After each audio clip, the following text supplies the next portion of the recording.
voltar então para o nosso texto, lá em Êxodo.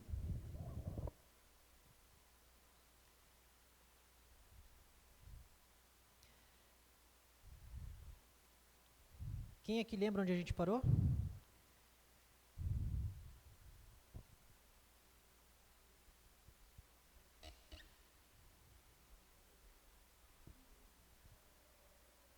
Aí não tem, né? Não tem como. Vocês lembram exatamente onde a gente estava? A gente estava com Moisés no Egito. Ele já... Isso. Paramos na quarta praga, que é a praga de... moscas ou escaravelhos, né?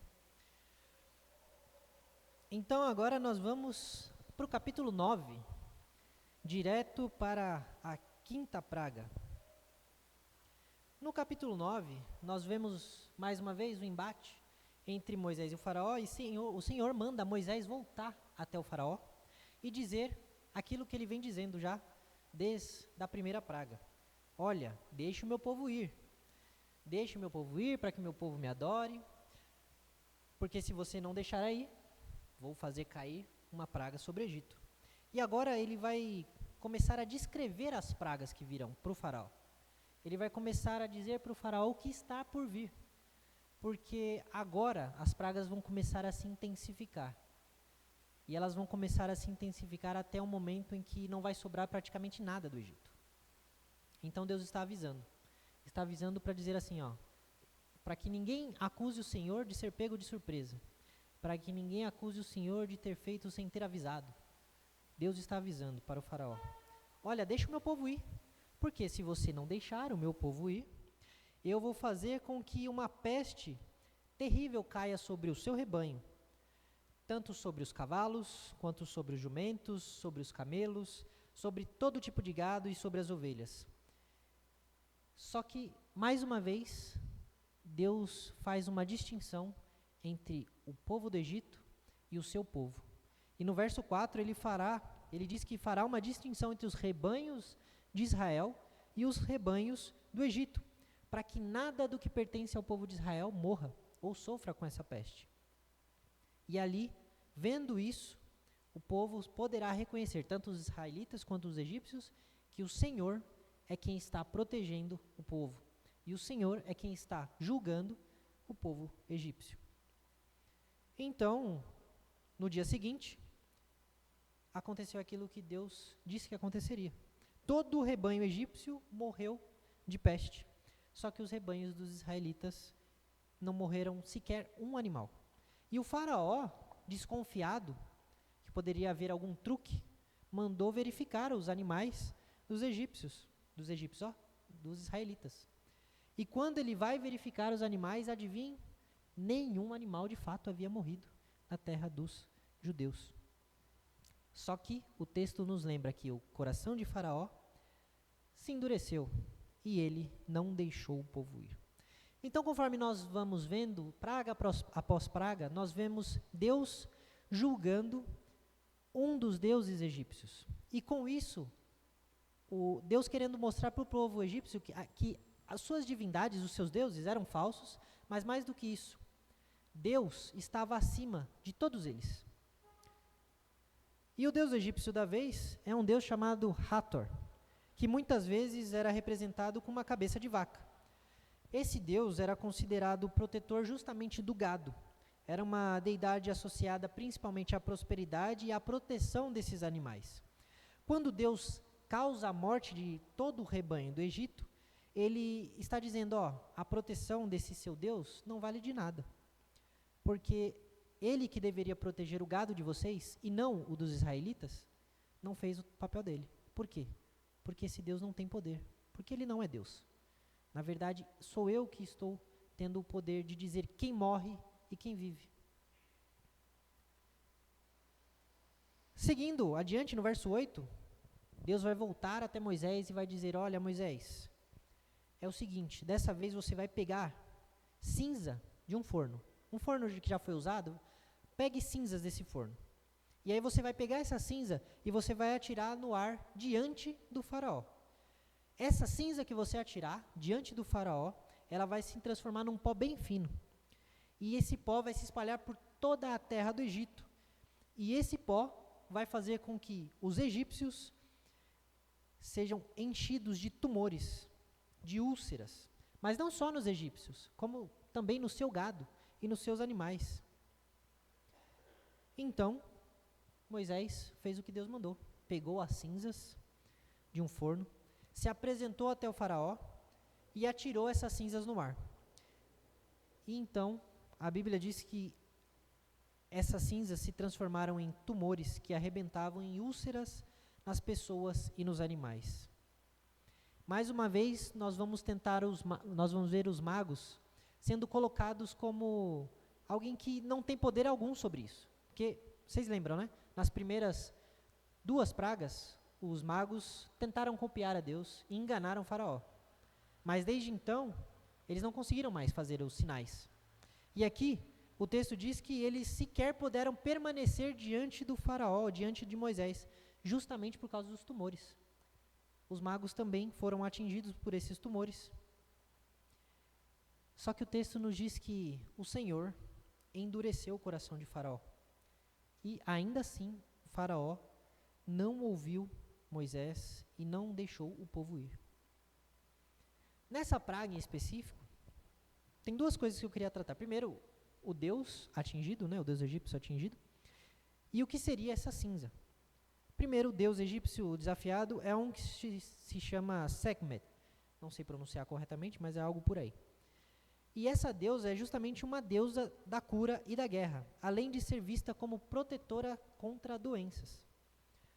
Bom, quando Deus ativa ou envia úlceras por sobre o povo do Egito, ele expõe a incapacidade dessa suposta deusa de proteger os egípcios contra doenças, demonstrando que a saúde deles estavam também na mão do Deus de Israel. Mas algo que é mais curioso nessa passagem, enquanto eu estava lendo, eu fiquei me perguntando, e a gente, conforme vai lendo o texto muitas vezes, né, a gente começa a perguntar coisas que antes você não perguntava.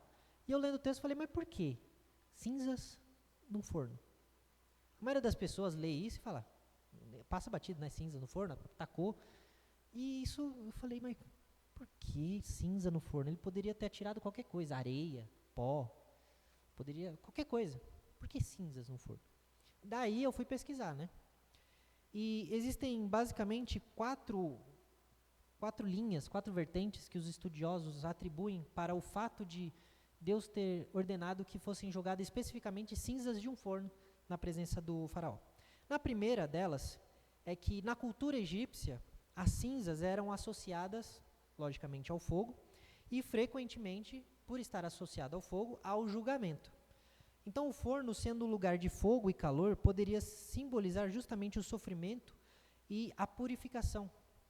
E o ato de lançar essas cinzas de um forno, resultando em feridas, reforça a ideia de que essa cinza, ou esse forno, ou esse fogo, ele era não apenas um fogo de purificação, mas especificamente de juízo.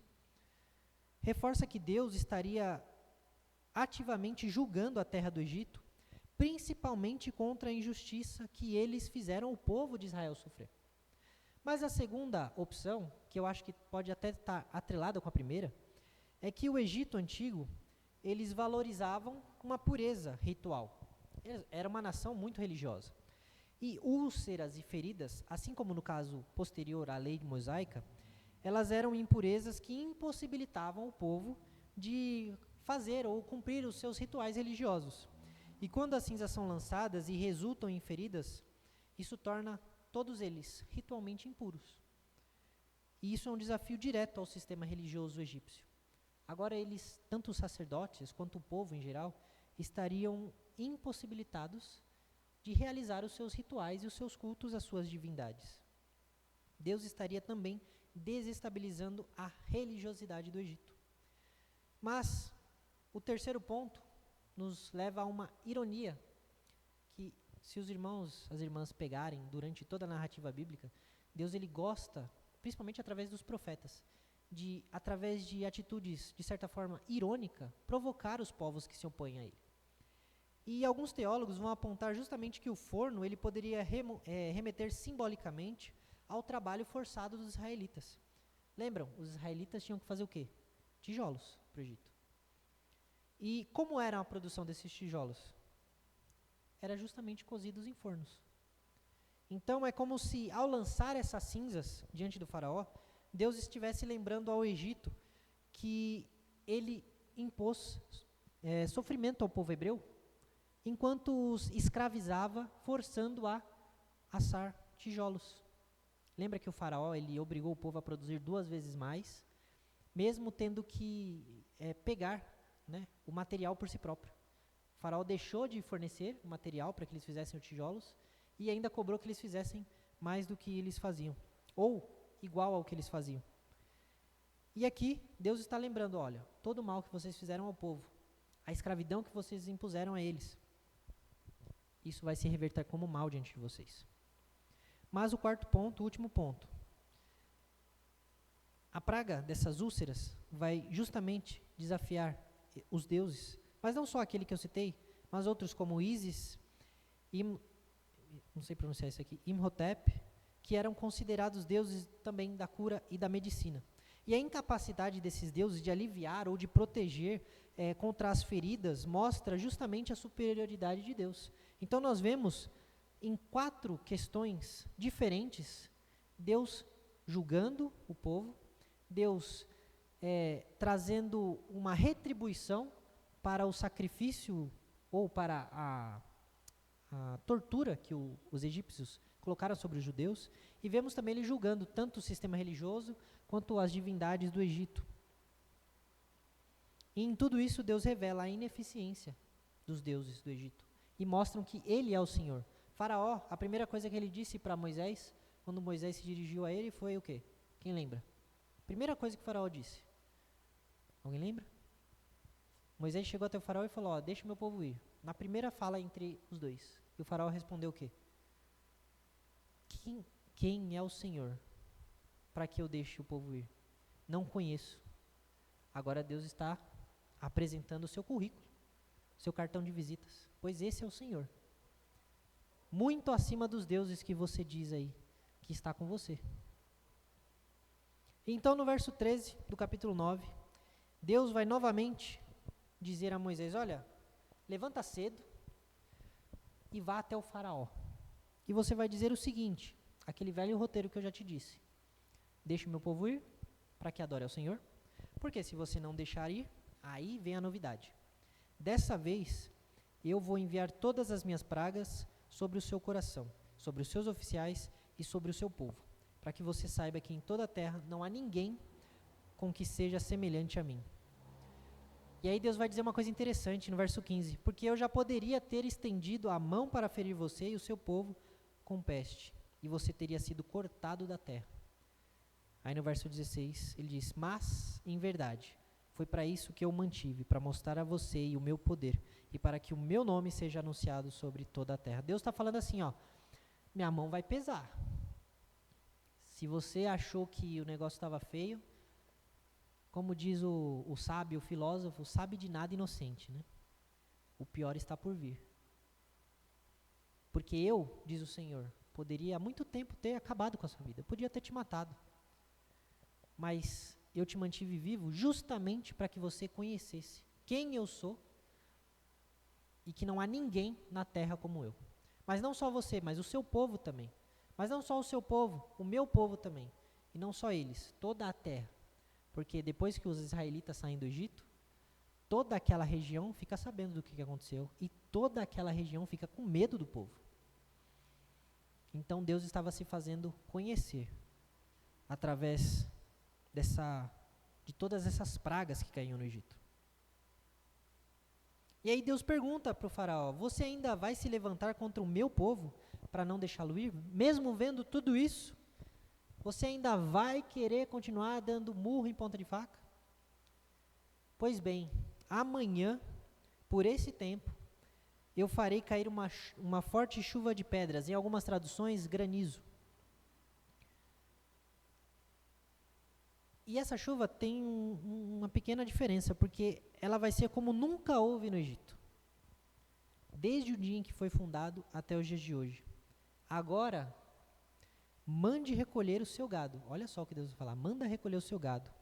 E tudo o que você tem no campo, todas as pessoas e os animais que estiverem no campo e não forem levados para casa, vão morrer. E o verso 20 e 21 trazem um detalhe curioso para a nossa história.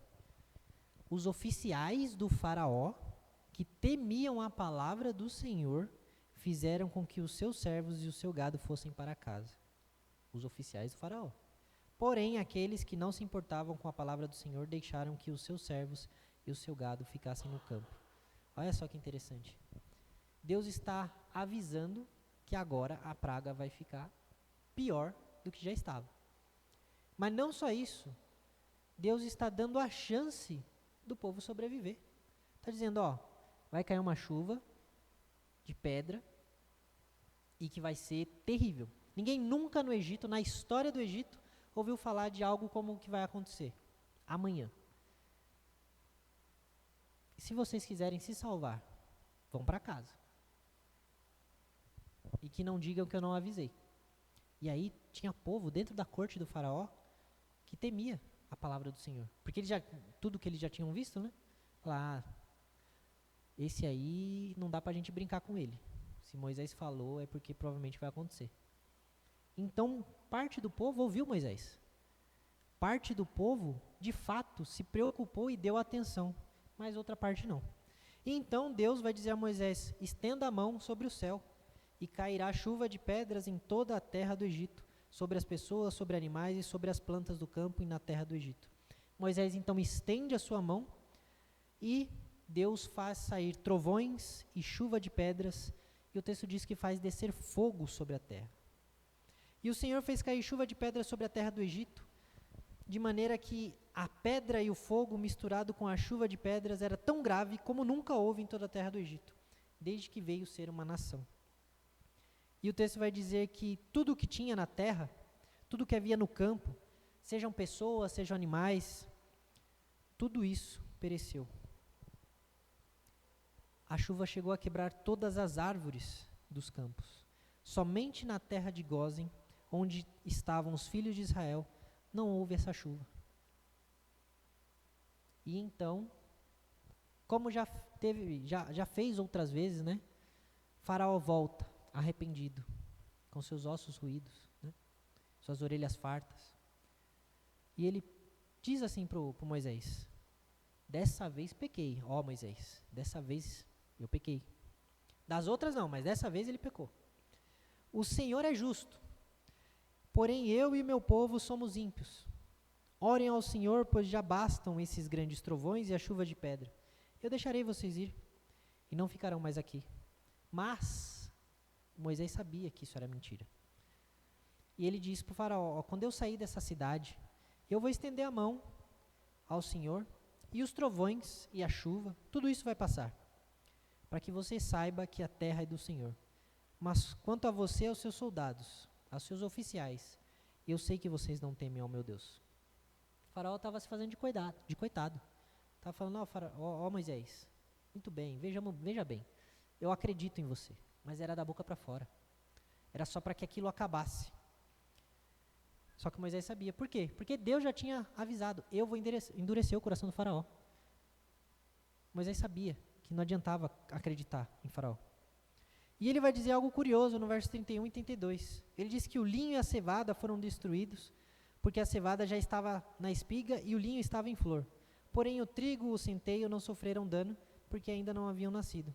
Então Moisés sai da presença do faraó, estende a mão até ao Senhor, e as chuvas e os trovões cessam.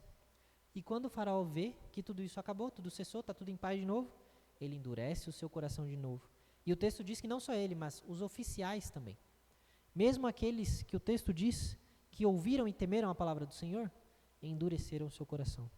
E assim Faraó, de coração endurecido, não deixou os filhos de Israel saírem como Deus havia mandado. O Deus aqui da vez é o Deus Nut, que é uma deusa, aliás, do céu e do clima. Essa deusa era considerada a deusa do céu e responsável pelos eventos climáticos, pela proteção das colheitas. E com a tempestade de pedras ou de granizo, Deus manifesta o seu poder justamente sobre o quê? O clima, sobre os elementos do tempo.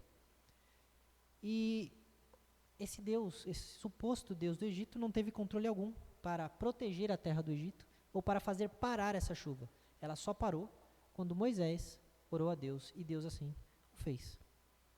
Agora, não sei, novamente, né? A gente vai lendo e vai se perguntando umas coisas. Por que Moisés estava falando da cevada? Parece que ele abre um parênteses no verso 31 e 32, assim, ó, não tem nada a ver com a história que ele está falando. Ele está falando uma coisa com o faraó, do nada ele fala da espiga, de cevada, e eu, curioso que sou, fui lá pesquisar mais um pouquinho, ler mais um pouquinho. O que Moisés está falando?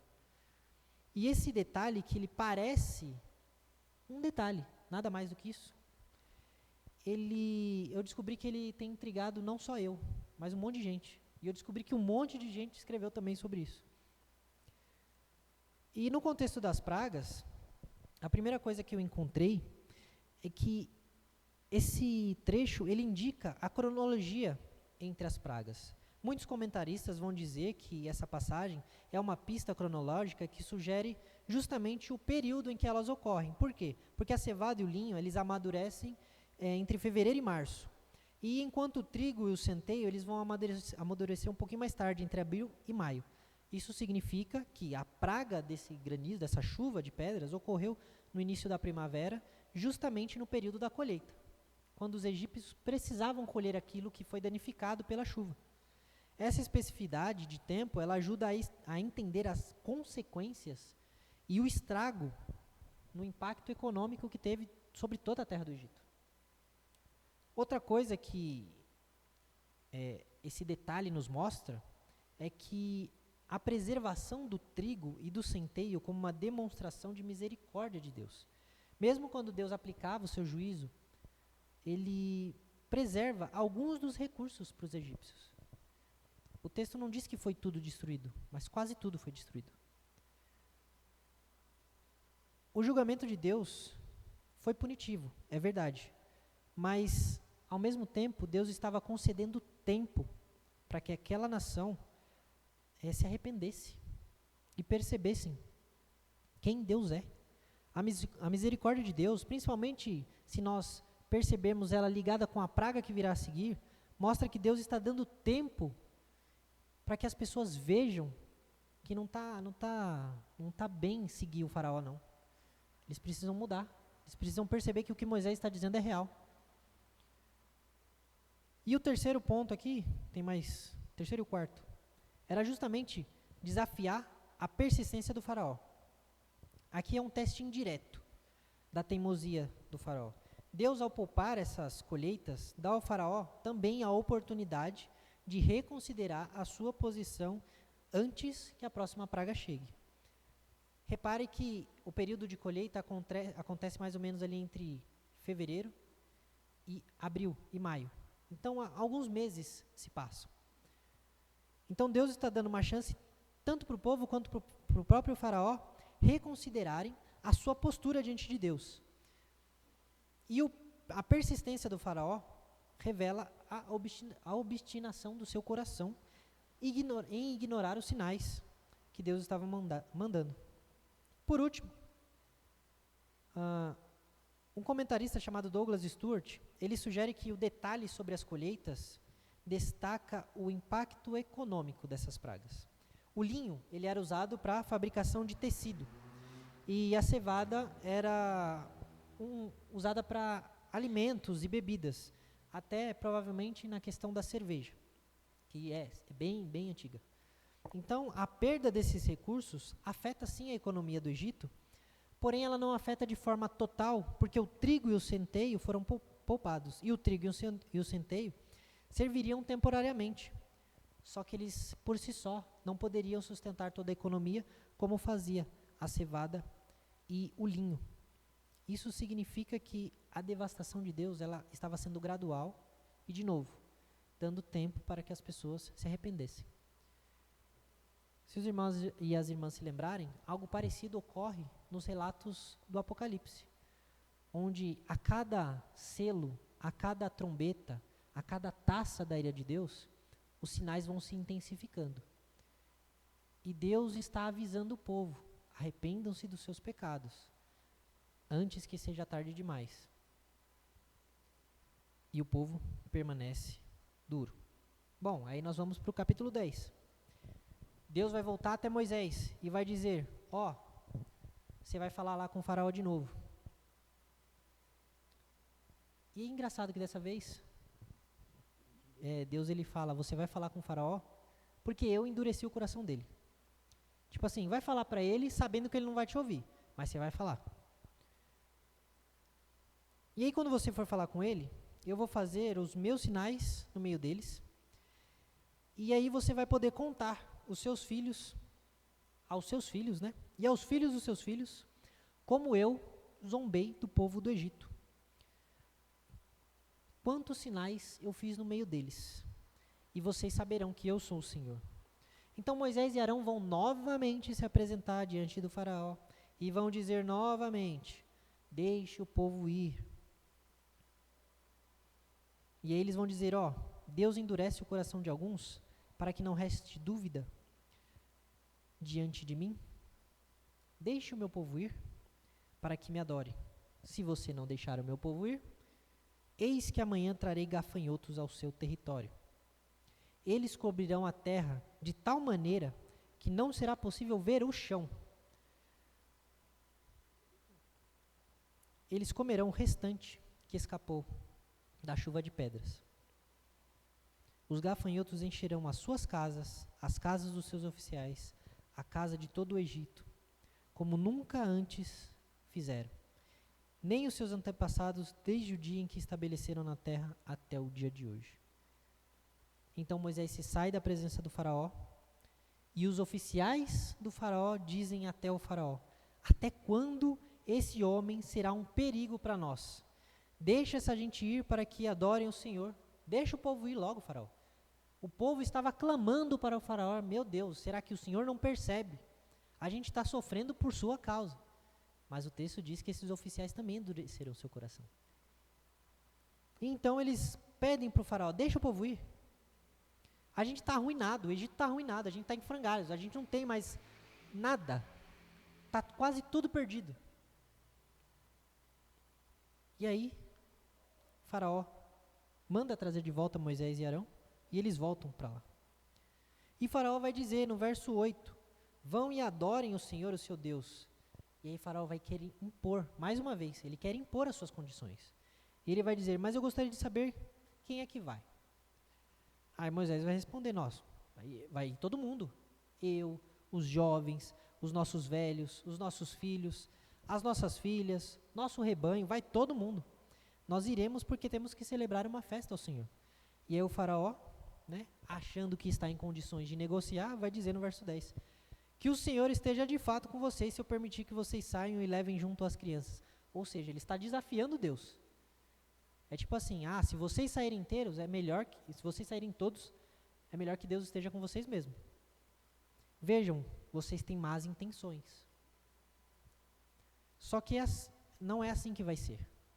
Vocês vão somente, você, os homens, e só.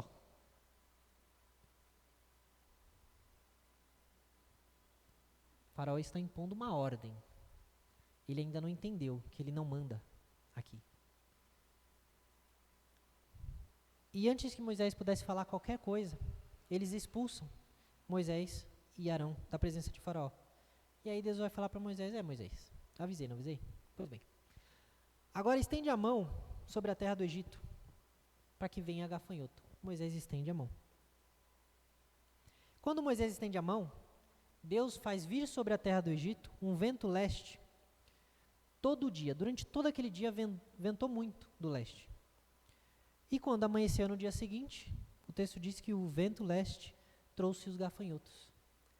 Houve uma outra praga que encheu também a terra do Egito. Vocês lembram qual que era? A mais nojenta de todas elas. As rãs. Naquela praga, o texto diz que as rãs estavam por toda parte. Em todos os lugares da terra do Egito haviam rãs. Só que agora, essa praga dos gafanhotos que são menores do que rãs, é dito que não havia como olhar para o chão e ver o chão. Você só via gafanhotos. Imagina a situação de você estar num lugar onde, para onde você olha, você só vê gafanhotos. É dentro da sua casa, é fora da sua casa, na sua cama, na sua sala, no seu banheiro, no seu tanque, em todo lugar. E o texto vai dizer que antes desses, nunca houve tantos gafanhotos, e nem depois deles virão outros assim. E não restou nada verde nas árvores, nem na vegetação do campo, em toda a terra do Egito. Acabou. Aqui acabou. Tudo que havia sido plantado, tudo o que poderia ser usado para a colheita, acabou. Os gafanhotos comeram tudo. E aí volta o faraó arrependido, com as suas orelhas fartas novamente, o seu osso ruído, né? E ele diz para Moisés: pequei contra o Senhor, jura, né? Agora peço que perdoem o seu servo. Aliás, que perdoem o pecado. O faraó jamais diria o seu servo, né? Perdoem o pecado, ainda essa vez, e orem ao Senhor, seu Deus, para que tirem de mim essa praga mortal. Moisés falou, beleza. Ele saiu da presença do faraó. Moisés, nesse ponto da história, não está mais questionando ninguém. Não está questionando o faraó, não está questionando Deus. O que ele ouve, ele faz. E aí o faraó fala para ele orar, ele vai lá, beleza, vou orar. Moisés sai, ora a Deus, então Deus faz soprar um vento do oeste, sentido oposto, e esse vento leva os gafanhotos embora. E lança todos eles no Mar Vermelho. E no verso 20 nós lemos que o Senhor, porém, endureceu o coração de Faraó, e esse não deixou os filhos de Israel ir, mesmo assim. O deus egípcio desafiado aqui é o deus Sete, um deus famoso, né? É justamente o deus da tempestade, do caos, da desordem. Mas, mesmo sendo o deus do caos, ele também era visto como um deus que poderia, meio que paradoxalmente, proteger o Egito contra ameaças externas, incluindo pragas. Ele poderia botar ordem no Egito. Quando Deus ataca com nuvem de gafanhotos e destrói o que resta das colheitas, mostra que Sete não pode proteger essas pessoas da desordem, do caos, da destruição que Deus envia até a terra do Egito. Porque tudo isso está sujeito à vontade de Deus. E então, no verso 21 até o verso 29, nós vemos o Senhor falando com Moisés: olha, estenda a mão para o céu e virão trevas sobre a terra do Egito. Ele diz que as trevas são tão intensas que elas poderiam ser apalpadas. Então Moisés estende a mão para o céu e houve trevas durante 3 dias. Os egípcios não conseguiam ver uns aos outros, a ponto de ninguém conseguir se levantar ou sair do seu lugar, porque não tinha como ver nada. Durante 3 dias. Só que os filhos de Israel tinham claridade nas suas casas. Imagina você na situação em que você fica cego por 3 dias. Você está de olhos abertos, mas é como se eles estivessem fechados. Todo mundo aqui já deve ter passado pela experiência de ter perda de energia elétrica durante a noite, né? Porque é sempre durante a noite, é impressionante. Mas não é durante a noite no momento que você está dormindo. É durante a noite ali perto das 7 horas, 7h30, né? Começa a ficar escuro e vai até umas 10h30, 11 da noite, que é para garantir que seu dia vai ser um pouco mais difícil. É quase a mesma coisa. Porque naquele dia não havia sequer as luzes das estrelas e da lua. Porque sobre toda a terra do Egito havia escuridão. E eles não conseguiam ver nada. Nem mesmo dentro da casa deles. Então, Faraó vai chamar Moisés novamente. E ele vai dizer, vai logo, vai adorar o Senhor. Mas fiquem os rebanhos e o seu gado. As crianças podem ir com você. Aí Moisés vai chegar e vai dizer, o Senhor vai providenciar gado para a gente? porque a gente vai oferecer sacrifício para Deus. E a gente não tem como saber que gado a gente vai usar até que a gente chegar lá, porque Deus não disse isso para a gente. Então a gente precisa levar os nossos animais também, e não alguns, mas todos, porque a gente não sabe qual a gente vai usar. O Senhor, porém, adivinhem o que ele fez? O que ele fez? O que o Senhor fez? Verso 27. Endureceu o coração do faraó. Ai, ai, ai, hein? E faraó não quis deixar eles irem. Faraó então vai dizer pela última vez a Moisés: saiam da minha presença. E olha só, olha a ameaça. O homem ficou bravo. Cuidado para nunca mais aparecer aqui, porque no dia em que você tornar a ver o meu rosto, será morto. Moisés, o que ele fez? Como quiser. Nunca mais tornarei a ver o seu rosto. Por que o faraó ficou tão nervoso dessa última vez? Porque o deus egípcio desafiado aqui é o deus Ra. Os irmãos sabem quem é o deus Ra? É a divindade do sol, da luz. E vocês sabem quem mais era conhecido como deus Ra na terra do Egito? O faraó. O próprio faraó era chamado de Deus Sol. Ele era a reencarnação do Deus Sol, ou a encarnação do Deus Sol na terra, adorado como tal. Esse ataque das trevas aqui na terra do Egito foi um ataque direto ao poder do faraó e do Deus que ele dizia ser. Quando Deus mostra que ele controla o sol e a luz, ele mostra que o Deus que o povo tanto cria, tanto cultuava, que o faraó que se julgava ser tão poderoso, o senhor da terra do Egito, não tinha poder algum. Até mesmo o maior dos deuses, o maior dos homens, permaneceu incapaz de resolver a praga que Deus mandou sobre a terra do Egito. Foi uma afronta pessoal ao próprio faraó, diante da supremacia, a suposta supremacia do faraó. Então, no capítulo 11, nós vemos duas coisas.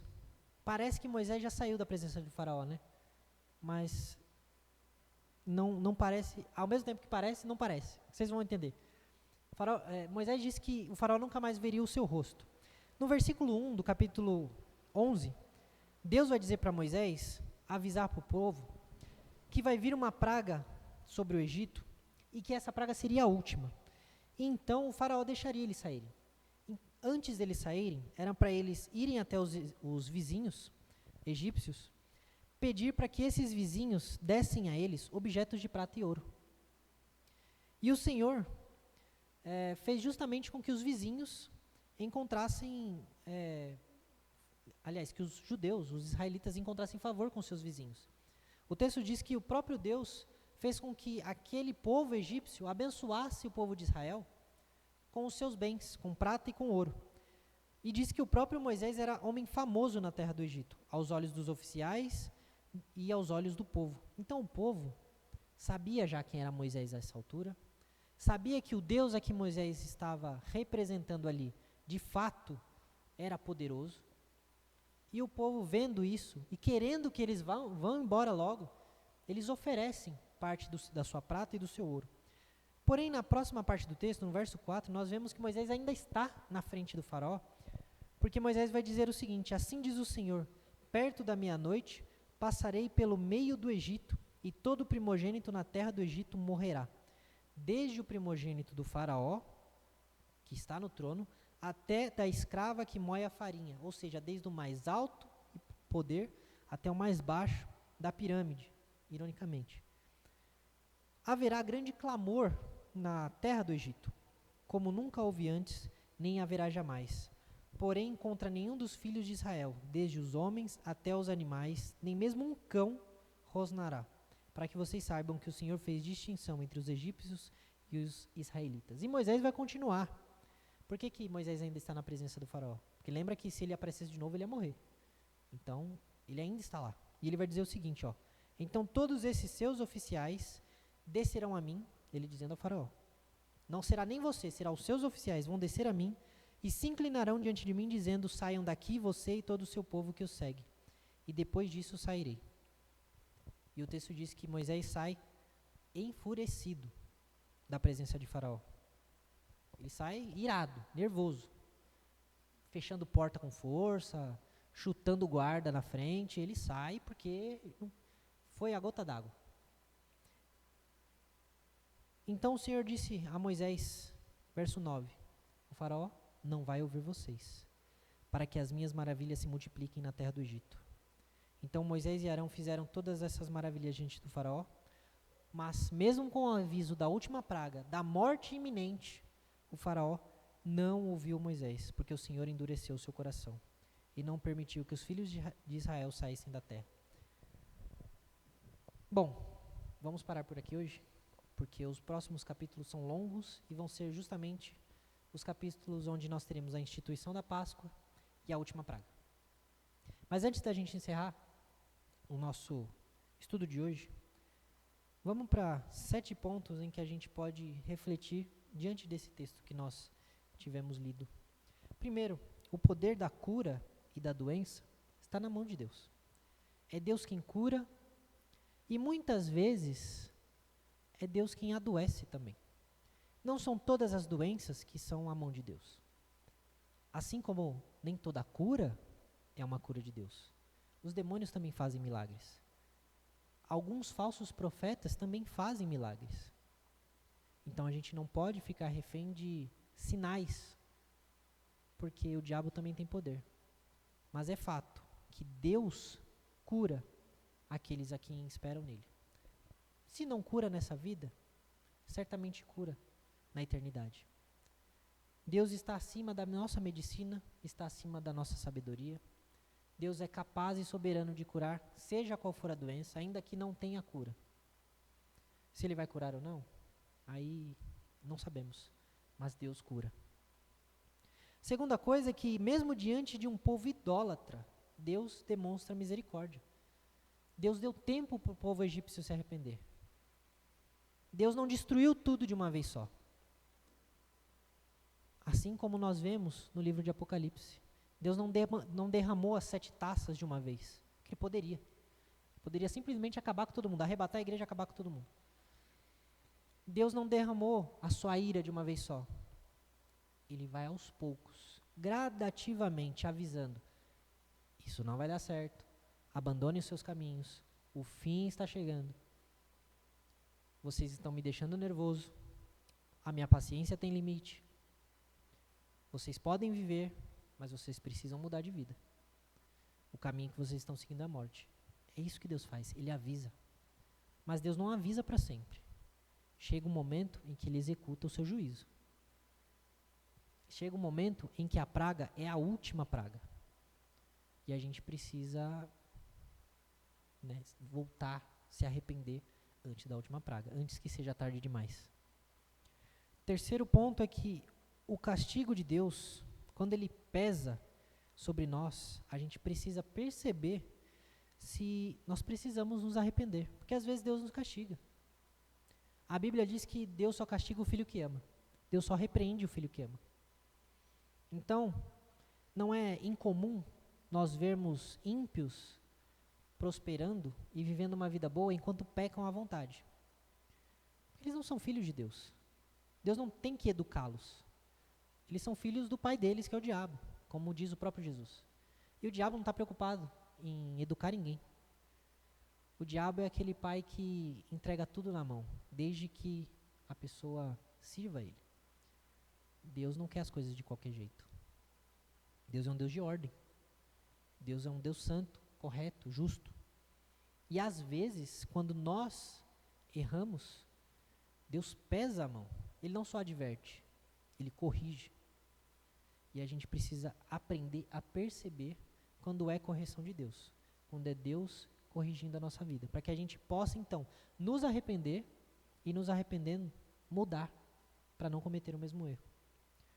Quarto ponto é que às vezes Deus parece demorar para cumprir o que disse. Quanto tempo o povo do Egito, o povo de Israel, aliás, ficou debaixo da mão de Faraó, desde a chegada de Moisés até, de fato, a sua partida. Mesmo Moisés vindo, trazendo uma mensagem de libertação, passaram-se meses, talvez anos, 1 ou 2 anos, não sabemos. Mas passou-se um certo tempo. Deus não disse, vocês serão livres, e no dia seguinte eles foram livres. Às vezes, parece que Deus demora mesmo para libertar. Às vezes parece que Deus demora para cumprir aquilo que ele disse. Abraão morreu sem ter visto a promessa. E tantos outros. Então essa história de que, como é que é a música? Quem tem promessa de Deus não morre não, não desiste não, porque vê, né, a promessa de Deus se cumprindo. Quem garante? A Bíblia não garante. Nada nos garante que nós estaremos vivos para ver todas as promessas de Deus se cumprindo.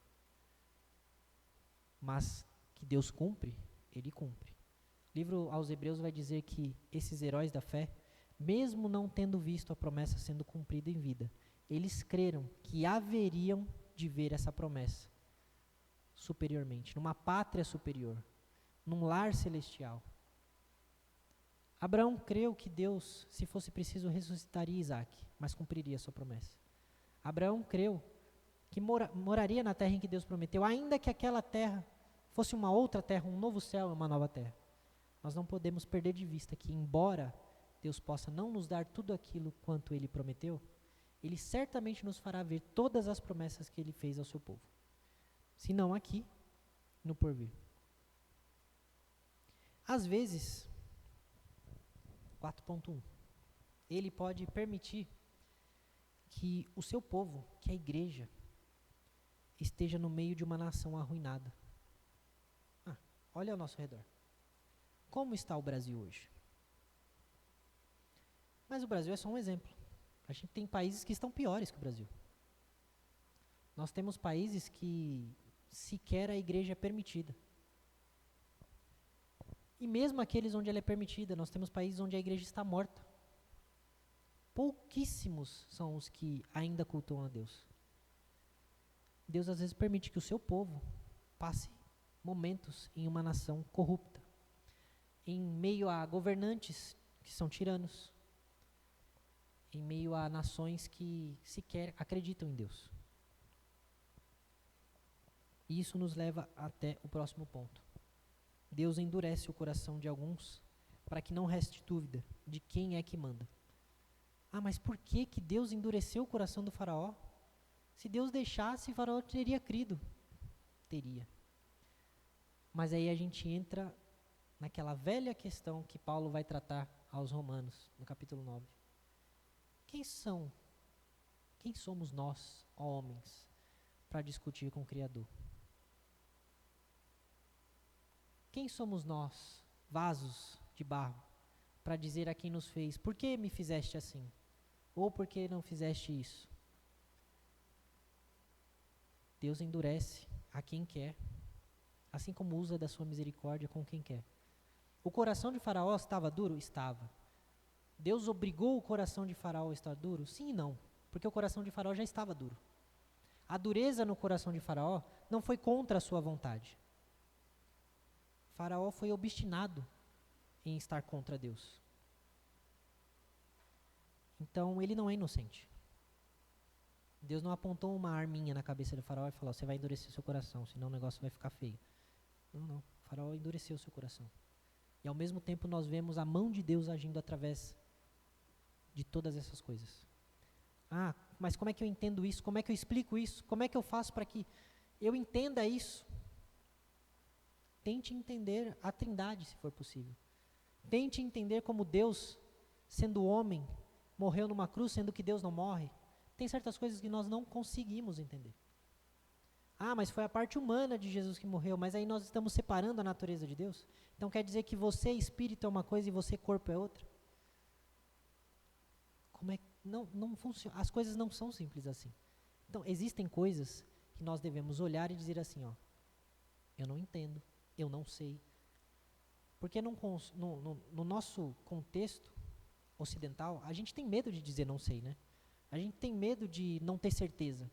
Parece que se a gente não tem certeza, ou não sabe explicar, de alguma forma nós somos inferiores, nós não estamos fazendo o possível, ou nós estamos sendo loucos, quando na verdade a gente não tem como saber certas coisas. Então, às vezes, Deus endurece o coração para que o juízo dele caia sobre aquela pessoa e as pessoas vejam que, de fato, Deus castiga aqueles que se opõem a ele. E para que a gente perceba também que na nação corrupta em que nós estamos, mesmo ali, Deus está no controle. Sexto e penúltimo, o homem mais poderoso da terra não detém o poder de matar ou fazer viver. Moisés foi ameaçado de morte. O faraó achou que aquela ameaça de morte contra Moisés era definitiva e que era ele quem determinava o fim da história. E Deus está mostrando para o faraó, o homem mais poderoso da sua época, naquele mundo conhecido: quem manda sou eu. É Deus que decide quem vive e quem morre. E por último, a recusa obstinada em obedecer a Deus só pode levar a um lugar, que é a morte. O salário do pecado, como vai dizer, né, o texto conhecido, é a morte. O pagamento do pecado é a morte. Desobedecer a Deus, resistir a Deus, perceber Deus falando dia após dia, dizendo, muda, e você não muda, é um caminho que só vai levar à morte. Amém?